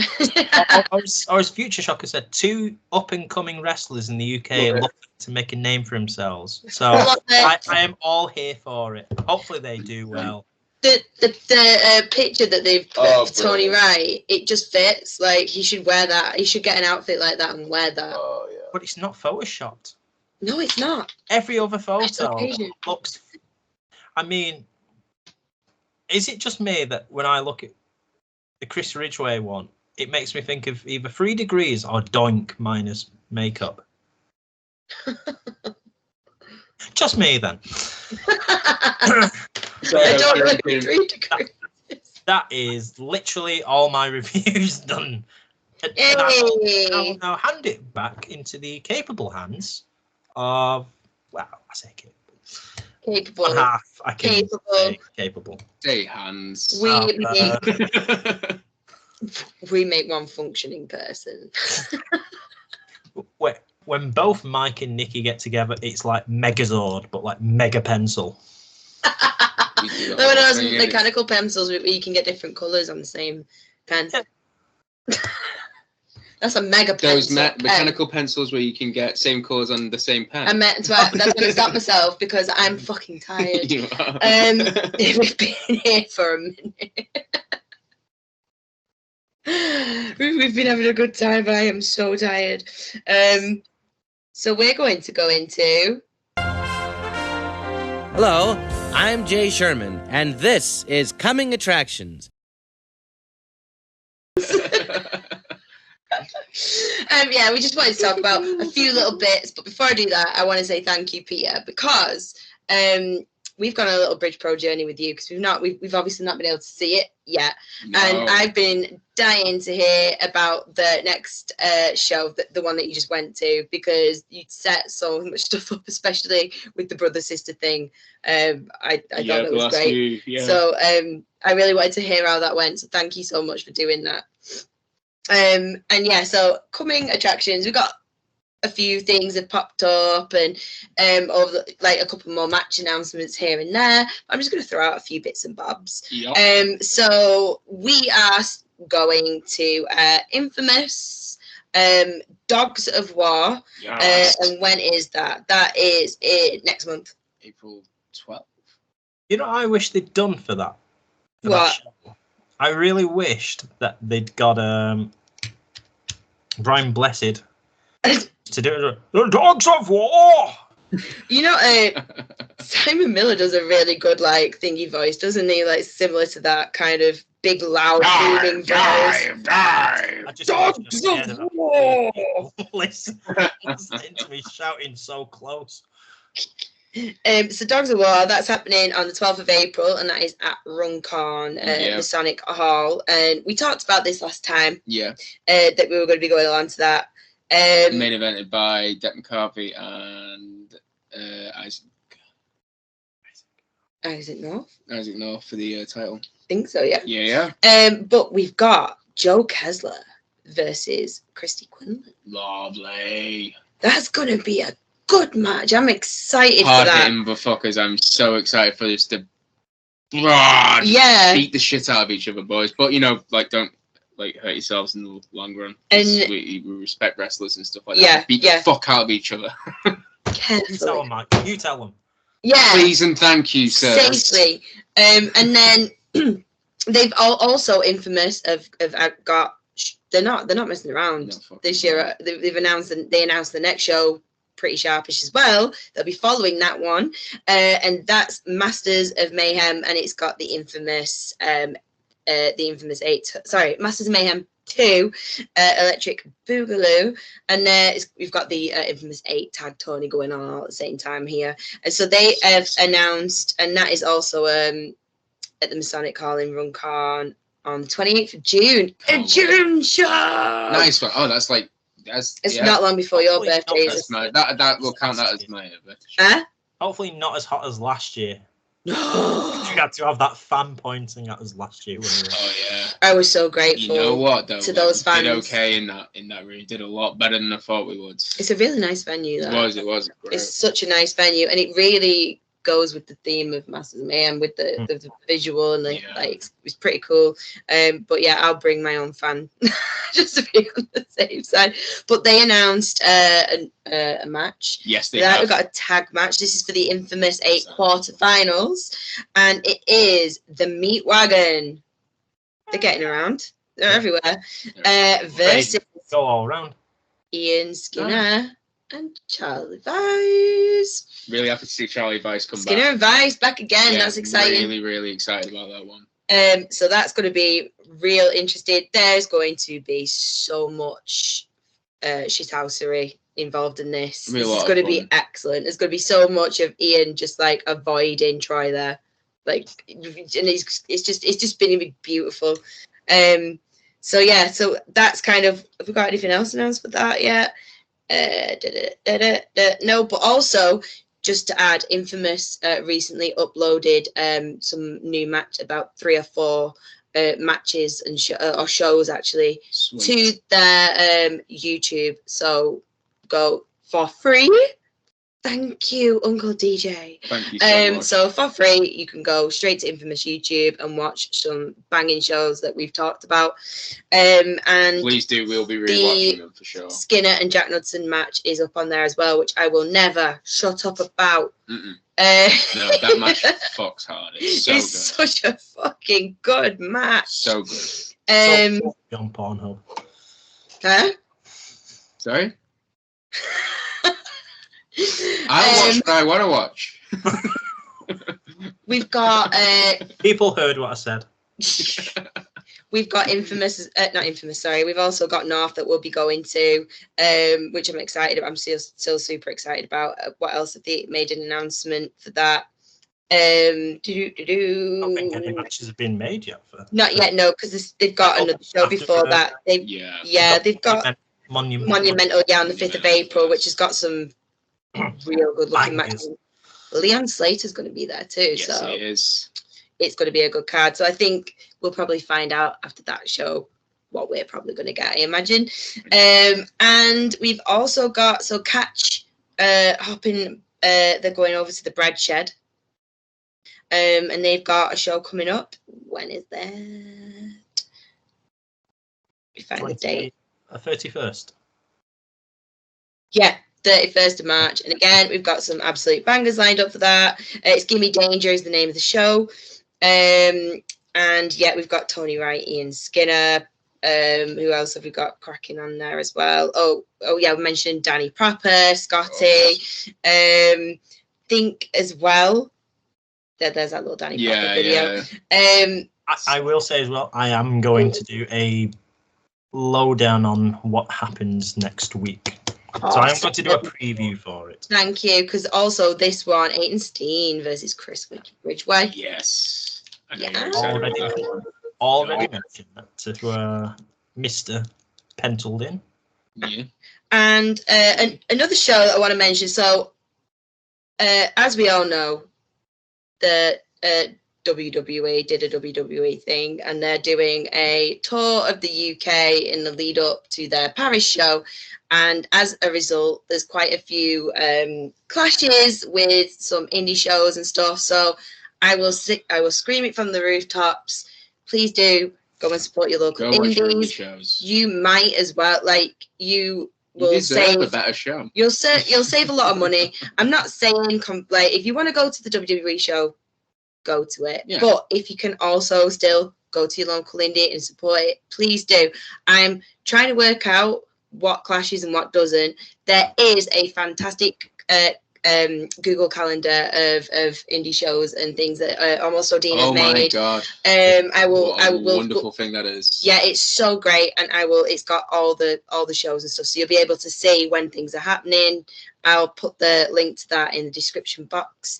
Big shout out to Odina for that. Yeah, that's she a fantastic idea. Went with it, and it's been really useful.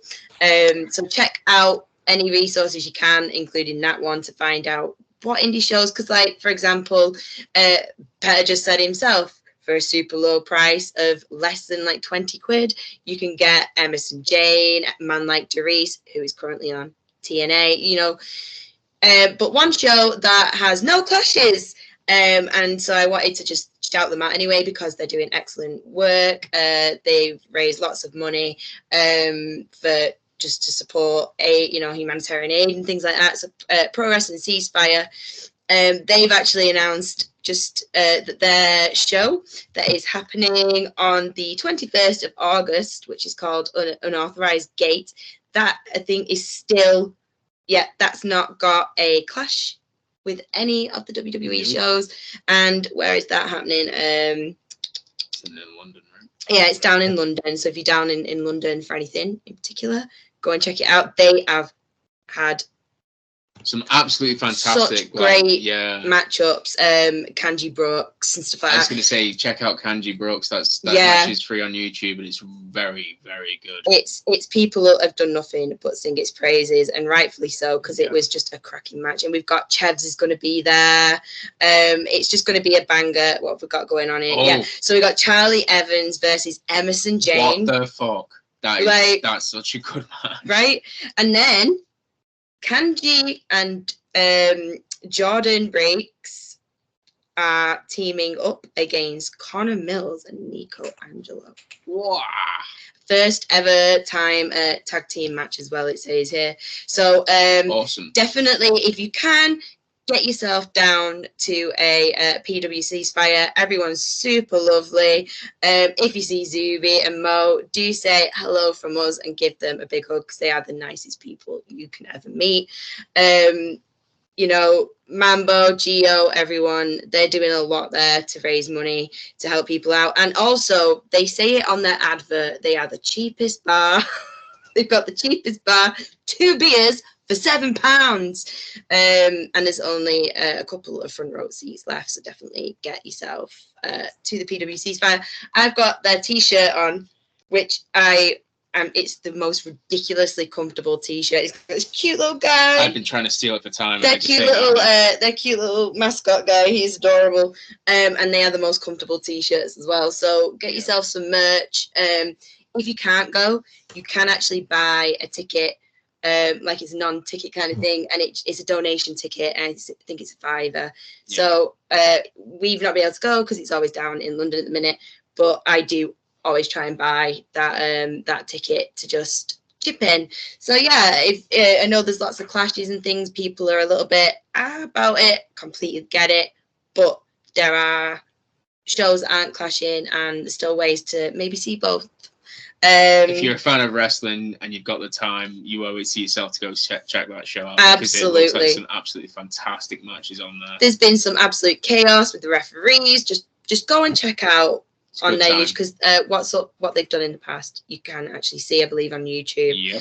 And that's kind of it for me for coming attractions. Have you got any coming attractions that you know of other than what I've spoken about? I think not. No. Those are all the coming attractions that I can think of. And Petter, do you have any before I do any last little bits of housekeeping? Not particularly shows as such. One thing I have started to watch from the beginning now, even though I've watched a couple of episodes, is Spinebuster Underground UK. To which think of it like Lucha Underground, but British style with not a crowd. But it's got kind of young and up and coming talents. Again, it's kind of, I don't want to say veterans because they're not particularly old. But if you've been there for a minute, you're a veteran. Yeah. So you've got that. It's a badge of honor, I'm sure. Oh, there's some great matches further down in the. I think there's about 11 episodes, and they range from 25 minutes to 44 minutes. So you get some decent commentary, even better matches. I'll quickly go into things I want to quickly mention. Podcast wise, because I think you'll probably do one as well. One is Dammit Vacant. Always. Got a shout out there. Lovely listen always. Love those guys. Always fun because they'll normally have Ian Skinner facts. Yeah, they've got Skinner facts. It's just. They've just recently celebrated Ian Skinner Day. They did. Did you have your meatballs? Yeah. Good. It's important. Campbell's if they count, but Yeah. And the other one is the Scottish Wrestling Network podcast. Absolutely, 100%. Definitely. They do some great deep dives. Because I listened to the one with Leah Raven that took place I think it was last week, or it was this week, it was uploaded. Recent, yeah. It's a bit heavy in parts. Yeah. Because obviously she took time away with kind of personal reasons. Yeah. So it's kind of mostly wrestling and upbeat, but she does touch on mental health and brilliant things like anxieties. And I mean, if you listen to the podcast, I mean, I've always said Raven's one of my favorites, but when you hear this, she will kind of jump up. Yeah. To sort of credit to her for opening up as well. It's a hard thing to do, but it's important. She's posted as well saying if anyone wanted to talk to her about it at shows, she's now more than kind of happy to do so if it helps. Yeah. So kind of lovely. I don't know, but I really recommend listening to that. Definitely. I think it was Billy that does the podcast. It is. He's kind of said it's one of his favorite podcasts. Or it's definitely the more kind of personal, emotional one. Yeah. But yeah, that's kind of the only bits I thought I would drop in. I will leave it back to you.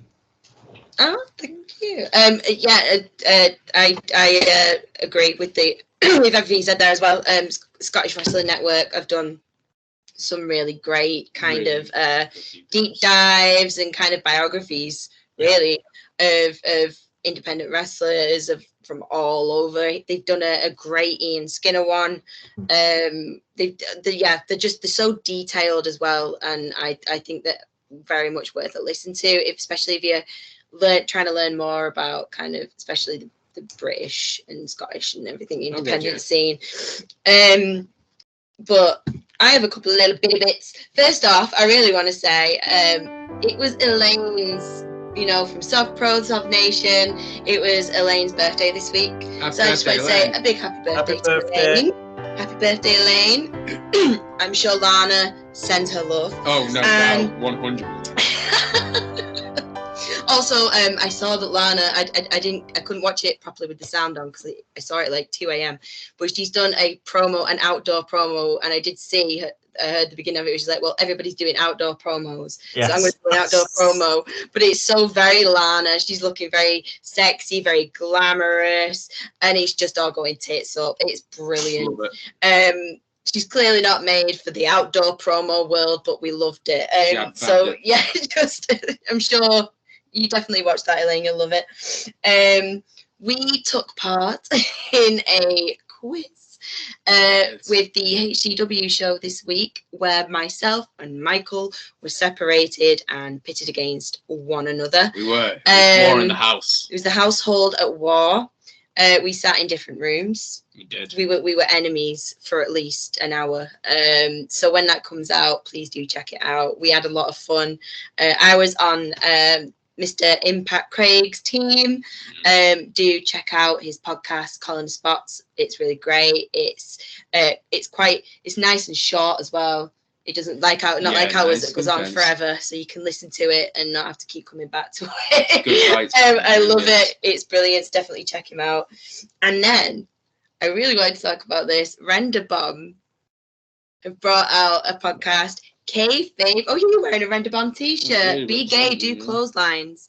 They have done a podcast called Kayfabe Crimes, and it's literally just taking all the crimes that we see committed in wrestling and kind of like almost trialing them and saying like, what do you think they would get for this, and what kind of crime would this fall under? Like, is this premeditated? It's great. It's taking it out of wrestling and putting it into the real world. Yeah, it's so very tongue-in-cheek. I know that they put a clip up from their one this week where they're talking about barefoot wrestling. Because I've seen that in the past. And it's great, honestly. It's obviously tongue-in-cheek, but some people have took it mad seriously. So bless them. Jesus. Calm down. It's just, it's all very tongue-in-cheek. I did say, though, I feel like wrestling in bare feet is less of a crime, more of kind of like self-punishment. It's like you've got to be. But yeah, no, there's been some really great ones. The one from this week as well is John Moxley coming at thingy with the crowbar from behind. It was clearly premeditated. Definitely. Very much so. So yeah, check out Kayfabe Crimes. It's just so much fun. It really is. When Aaron from Render Bomb told me that they were both doing this, I immediately got so excited because I love true crime and I love wrestling, and they have just married my two favorite things together. So between them and Dammit Vacant and the Awfully Waffly podcast, Waffly Bollocks podcast, I'm having a great time at the minute. Oh God, yeah. And then the last thing that I really want to shout out is a big congratulations to Michael for passing a driving test. Oh. And now I get to be a passenger princess. Yeah. And so do you, Peter. So there might come a time where you come and get in our car and he's at the steering wheel, behind the driving wheel. So is that what you want, Pete? You want your life in my hands, your knees? Do you want your knees in my hands? Still want that lift to Infamous? No. I'll take my chances in the boot. But that is everything all the housekeeping and bits I wanted to do. Do you want to add anything, Michael? I think you've pretty much mentioned everything that I was going to possibly mention.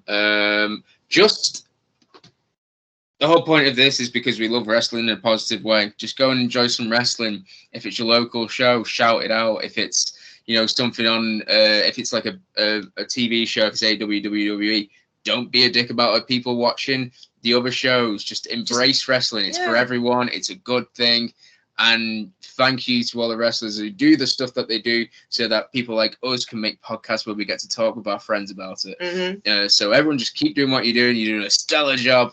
That's from Mike. You take that. You take it to the bank. And definitely keep calling out the bullshit. Yeah, keep calling out the bullshit. Because there's lots of it. There is. Right? But here at the Penciled In podcast, we love wrestling. We just want to see it do good things.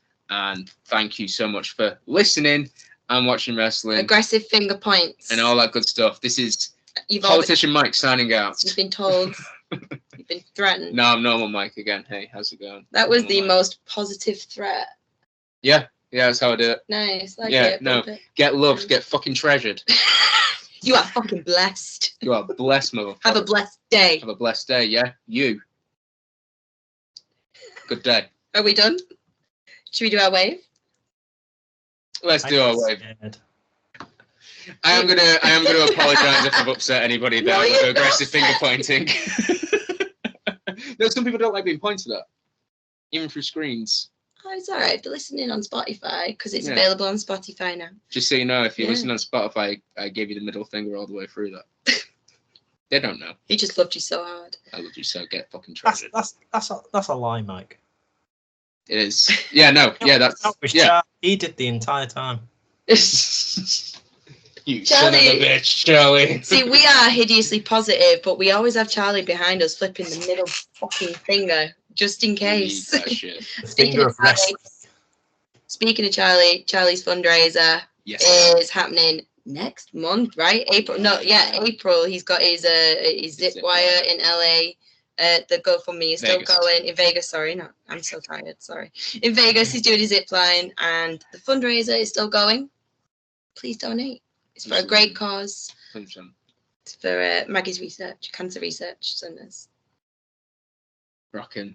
Well, thank you very much for tuning in, folks. I think Pete produced a better job. One more thing to say? No, I was just going to say, can we wrap it up because I'm going to be editing a lot on this. Okay, bye.